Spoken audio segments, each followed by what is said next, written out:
न्याय द्या डॉक्टर संपदा मुंडेंना न्याय द्या न्याय द्या न्याय द्या डॉक्टर संपदा मुंडेंना न्याय द्या न्याय द्या न्याय द्या डॉक्टर संपदा मुंडेंना न्याय द्या न्याय द्या न्याय द्या डॉक्टर संपदा मुंडेंना न्याय द्या। सोमवार दिनांक 17 नोव्हेंबर 2025 मान तहसील कार्यालय डॉक्टर संपदा मुंडे यांचा न्याय मागण्यासाठी मान खटावमधील सर्व स्वाभिमानी जनतेने सत्याग्रह आंदोलनासाठी मोठ्या संख्येने उपस्थित राहावं आम्ही असं सर्वांच्या वतीनं आवाहन करतोय। मी प्रवीण बाजीराव अंबासे राहणार ढाकणी तालुका मान जिल्हा सातारा। 24 ऑक्टोबर 2025 रोजी फलटण येथे एका डॉक्टर भगिनीने आत्महत्या केली होती।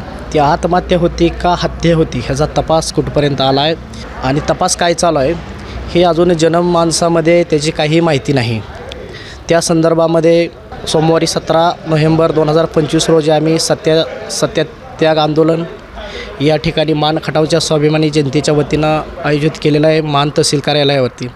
तर या भगिनीला न्याय देण्यासाठी मान खटावमधले स्वाभिमानी जनतेनं पूर्ण ताकदीनं क्षमतेने त्या ठिकाणी उपस्थित राहायचं आहे। शांततेच्या मार्गाने आपण आपल्या भगिनीला न्याय मागण्यासाठी आपण सर्वजणांनी एकत्रित येऊन सरकारला त्याचा जाब विचारायचा। या प्रकरणामध्ये नेमकं काय चालू आहे मुळात हा खटला फास्ट ट्रॅक कोर्टामध्ये चालवून याच्यामध्ये जबाबदारी अधिकाऱ्यांची नेमणूक करावी व आमच्या भगिनीला न्याय द्यावा अशी आमची सगळ्यांची मागणी आहे। जर आमच्या भगिनीला न्याय दिला नाही तर आम्ही आमच्या स्वाभिमानी जनतेच्या वतीनं तिथून पुढे तीव्र पद्धतीने रस्त्यावरती उतरून आंदोलन करणार आहोत आणि आमच्या भगिनीला न्याय मिळावा अशी आमची सर्वांच्या मागणी आहे।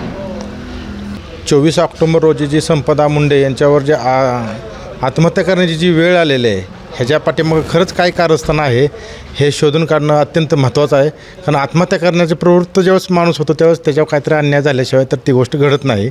हे जनतेच्या समोर आल्याशिवाय आमच्या वेगवेगळ्या संघटना आहेत ते आंदोलनाला 100% तयारीत आहेत। फक्त त्यांना आम्हाला न्याय मिळावा आमच्या भगिनीला आमची काहीही अपेक्षा नाही आणि तिच्यावर जे खरोखर जो काही अन्याय झालेला असेल तो त्यांनी जनतेच्या पुढं मांडून आमच्या भगिनीला न्याय द्यावा ही आमची सर्व संघटनांची विनंती आहे। अन्यथा सोमवार दिनांक 17 नोव्हेंबर रोजी आम्ही सत्याग्रह आंदोलनाच्या पावित्र्यामध्ये आहे हे सगळ्या शासनानं आणि सगळ्या पदाधिकाऱ्यांनी लक्षात घ्यावे।